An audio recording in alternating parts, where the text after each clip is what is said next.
The Muntinlupa prison rose against Manila's grey sky like a monument to forgetfulness. Concrete upon concrete, barbed wire in spirals reflecting the unforgiving Philippine sun.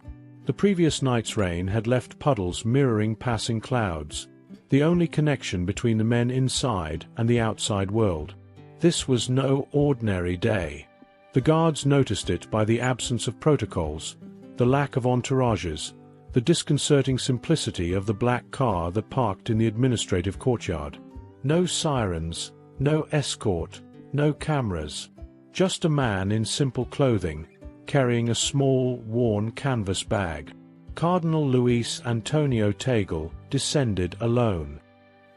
His eyes, calm as deep waters, observed the walls not as barriers but as blank pages of stories yet untold. He had expressly requested no press, no photographers, no advisors. A visit without official records. Director Ernesto Maglaya received him with the bureaucratic formality his position required. Documents were signed, protocols executed in whispers. The Cardinal's only unusual requirement, to walk without escort through the corridors of the most feared pavilion, the one housing the forgotten among the forgotten. The East Pavilion housed 73 men convicted of crimes society preferred not to name.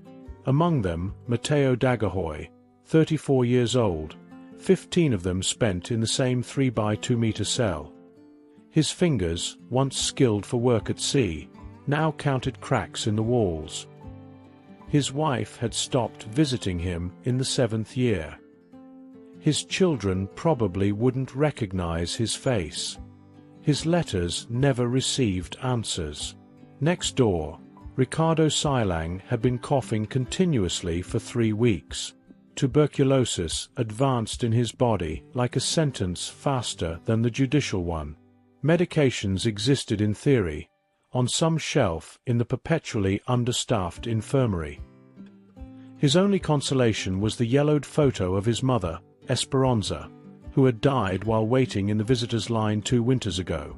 At the end of the corridor, the youngest of them, Jamie Risol, 19, imprisoned for stealing food during the floods that devastated his neighborhood. His skin, once illuminated by youth, now carried the characteristic pallor of those who live far from the sun. In dreams, he still ran through the streets of Tonda. Awake, his eyes had lost the sparkle of hope. None of them expected visitors on that ordinary Tuesday in April.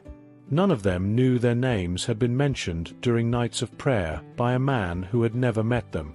None of them imagined that the silence of the corridor would be broken by the soft steps of simple sandals. Cardinal Tagle walked down the main corridor with the lightness of one who treads on sacred ground.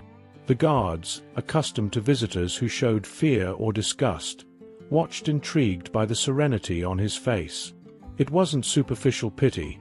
It was something deeper, a silent recognition of the humanity that remained intact behind the bars. Passing the first cell, the Cardinal stopped. He didn't consult lists, didn't ask names. He simply looked into Mateo Dagahoy's eyes and pronounced his name as one who reunites with an old friend. The fisherman raised his head, unaccustomed to hearing his own name spoken with such dignity. His hands instinctively tried to hide the improvised tattoos that documented his years of solitude. The small notebook in the Cardinal's hands was opened. From its pages, he removed a letter. The simple paper trembled slightly in the air before passing through the bars. Mateo received the envelope as if it were made of crystal. His eyes misted over as he recognized the childish handwriting. It was from his youngest son, now 18. A letter that had never reached its destination, found by the Cardinal during a visit to the distant coastal community where Mateo had come from. In Ricardo Silang's cell, the ritual repeated itself differently. The Cardinal knelt, ignoring the dirty floor. From his bag, he took out medications. These weren't leftovers or charitable donations. They were specific medicines for resistant tuberculosis, obtained after silent negotiations with Manila hospitals. His eyes conveyed a clear message. His illness was not his final sentence. The entire pavilion had become a continuous whisper. News travels fast between walls that offer no distractions. The man in red wasn't just passing through. He was truly present. For each prisoner, a personalized gesture emerged from the seemingly inexhaustible canvas bag. For Jamie Risol, the youngest, the Cardinal brought books. Not religious texts or conversion manuals, but Filipino literature, poetry, studies. In their margins, small handwritten notes offered a silent dialogue. And more importantly, registration forms for distance learning courses, already filled out with his name, awaiting only his signature. The guards observed from a distance, their faces transitioning between skepticism and curiosity.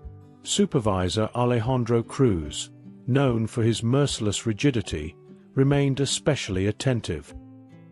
His 22 years of penitentiary service had sculpted in him the certainty that redemption was just a pretty word in Sunday sermons. His eyes didn't leave the visitor, looking for signs of falsehood or naivety. The Cardinal didn't lecture, didn't preach. He moved from cell to cell with the naturalness of one walking in his own home. He knew names, family histories, small details that not even the official files recorded. For a man who had never set foot in that prison, his knowledge was disconcerting. In each encounter, something deeper than words was exchanged. A dignity restored through the simple act of recognition. A humanity reaffirmed not by grand gestures, but by the consistency of small ones. Those men, accustomed to being numbers, slowly returned to inhabiting their own names. The afternoon advanced, and Cardinal Tagle finally reached the last section of the pavilion. There were the most severe cases, men condemned to perpetual isolation. Among them, Fernando Bonifacio, former hitman for the Mindanao cartel. His reputation inspired fear even among other prisoners. His crimes were whispered like urban legends. No one had spoken to him for more than 5 years. The guard hesitated when opening the security door. He murmured warnings, suggested skipping that particular cell. The Cardinal just smiled and waited. The door creaked, revealing an almost complete darkness. In the farthest corner, only the contours of a hunched human figure. Fernando's cell smelled of hopelessness. The walls, covered with scratches that were once words, now merely scars in the concrete. The Cardinal entered alone, against all protocols. The door closed behind him. For 20 minutes, no sound was heard. Supervisor Cruz watched the clock, ready to intervene. His right hand remained close to the alarm. When the door finally opened, the image that emerged froze all those present. The Cardinal was coming out supporting Fernando, who walked with difficulty after years of confinement. The prisoner's face, once impenetrable, now displayed wet trails on his scarred cheeks. The most surprising thing wasn't seeing the feared Fernando crying. It was the absence of handcuffs. It was the small silver crucifix, previously hanging around the Cardinal's neck, now in the prisoner's trembling hands. A metal object that should be classified as a potential weapon, now treated with the reverence of a relic. News of the Cardinal's presence spread like controlled fire through the corridors. Prisoners from other pavilions pressed against the bars, trying to glimpse the unusual visitor, not because of his ecclesiastical position, but because of rumors of what was happening. A man who truly listened. In the improvised infirmary, the Cardinal now washed wounds, not as a symbolic gesture, but with the practical precision of one who knows the value of basic hygiene. His hands moved between bandages and antiseptics, while explaining each procedure. It wasn't just spiritual care, it was a transfer of practical knowledge. Meanwhile, in the administration, something unprecedented was happening. Forgotten folders were unearthed from dusty archives. Processes paralyzed for years resurfaced. Director Maglaya, inspired by a mixture of shame and hope, reviewed cases he himself had considered lost. The Cardinal's presence catalyzed a silent reassessment of the system. The younger prison staff observed with fascination. Among them, social worker Teresa Macapagal, who had been fighting bureaucratic indifference for years. Her small victories seemed insignificant until that day. Now, as she documented each case the Cardinal touched, she realized she wasn't alone in her crusade against forgetfulness. In the inner courtyard, something even rarer was forming. A conversation circle between prisoners from different pavilions, younger guards, and administrative staff.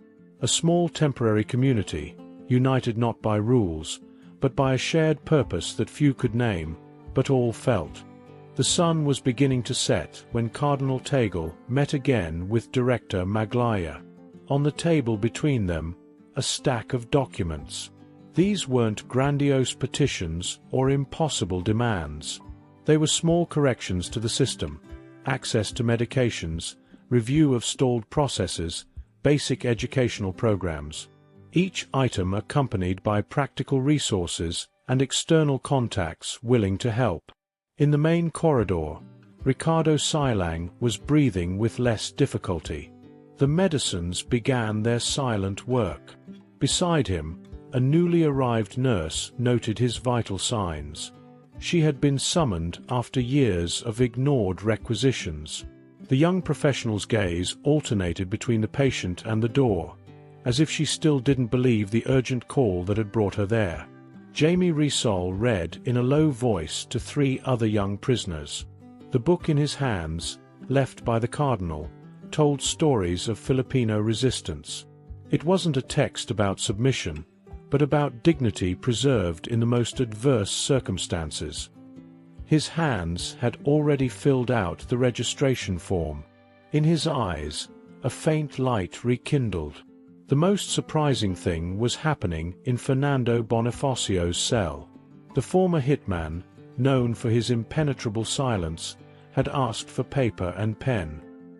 His fingers, accustomed to weapons, now held a pencil with the insecurity of a child. He began to write. Not confessions or pleas for forgiveness, but names. Names of victims he carried in his memory. A written requiem, a personal memorial. The guards commented among themselves, trying to understand what had really happened on that day without cameras, without speeches, without visible miracles. Just genuine encounters between people the system had categorized as fundamentally different. The black car departed as it had arrived, without ceremony. Cardinal Tagle left the prison carrying his canvas bag, now empty. There was no press conference, no official statements. The sun was setting over Manila, painting Muntinlupa's walls with shades of orange and red that made the concrete momentarily appear alive. In the following days, small changes began to manifest. The infirmary operated on extended hours. Letters reached their recipients. Books circulated between cells. Supervisor Cruz, still skeptical, observed with curiosity the increased requests to study, work, contribute in some way. A month later, the local newspaper published a small note about reduced rates of internal violence at Muntinlupa prison. 3 months later, the first distance learning class graduated inside the East Pavilion. Among the graduates, Jamie Risol, now a tutor to 5 other young prisoners. In the communities where the inmates came from, other seeds were flourishing. Families who had lost contact received news. Children who grew up without knowing their incarcerated parents received letters. It wasn't immediate reconciliation, but small bridges being rebuilt over abysses of absence. The Cardinal never publicly mentioned his visit to Muntinlupa. When questioned about his work with prisoners, he spoke in general terms about human dignity. But in the prison corridors, his presence remained like a persistent echo, not because of miracles or great transformations, but for the simple act of seeing people where the system saw only numbers, for the small gestures that reminded everyone, prisoners, guards, and bureaucrats, that humanity is not something that is lost or gained. It is something that is recognized, even in the deepest shadows, even without witnesses, even when no one is keeping record. If you enjoyed this story, leave your like and subscribe to our channel.